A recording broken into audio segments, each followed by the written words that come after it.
පළවෙනි වාක්‍ය බලමු. ඇවිත් වාඩි වෙන්න වන්ද උක්කාරුංග. ඇවිත් වාඩි වෙන්න වන්ද උක්කාරුංග. එහෙම නැත්නම් වන්ද ඉරුංග කියලා කියන්නත් පුළුවන්. විනාඩියක් ඉන්න. ஒரு நிமிஷம் இருங்க. විනාඩියක් ඉන්න. ஒரு நிமிஷம் இருங்க. ඔයා කීයටද එන්නේ? நீங்க எத்தனை மணிக்கு வாரீங்க? ඔයා කීයටද එන්නේ?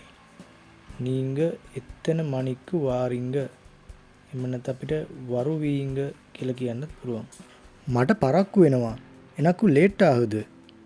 ලේට් ආහුද කියලා කියන්න පුළුවන්. පරක්කු වෙනවා කියන්නේ අපි ඉංග්‍රීසියෙන් කියන්නේ ලේට් කියලා.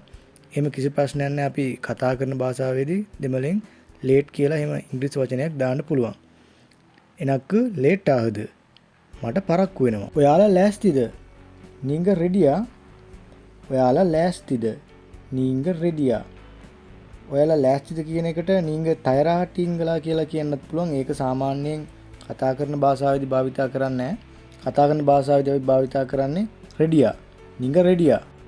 ඊළඟ වාක්‍යය මට කියන්න. එන්කිට சொல்லுங்க. මට කියන්න. එන්කිට சொல்லுங்க. එහෙම නැත්නම් என்னிடம் சொல்லுங்க. මට කියන්න. ඔයාට තේරුණා නේද? உங்களுக்கு விளங்கிட்டுதானே? ඔයාට තේරුණා නේද? உங்களுக்கு விளங்கிட்டுதானே? නේද කියන එකට අපි තානේ කියලා කියනවා. ඔයා මොනවද මෙහෙ කරන්නේ? நீங்க என்ன இஞ்சு செய்றீங்க? ඔයා මොනවද මෙහෙ කරන්නේ? நீங்க என்ன இங்க செய்றீங்க? මොකුත් කරේ නෑ. ஒன்றும் செய்யல. මොකුත් කරේ නෑ. ஒன்றும் செய்யல. அந்திம வாக்கிய மம நிக்காங் இன்னவா. நான் சும்மா இருக்கிறேன். மம நிக்காங் இன்னவா. நான் சும்மா இருக்கிறேன்.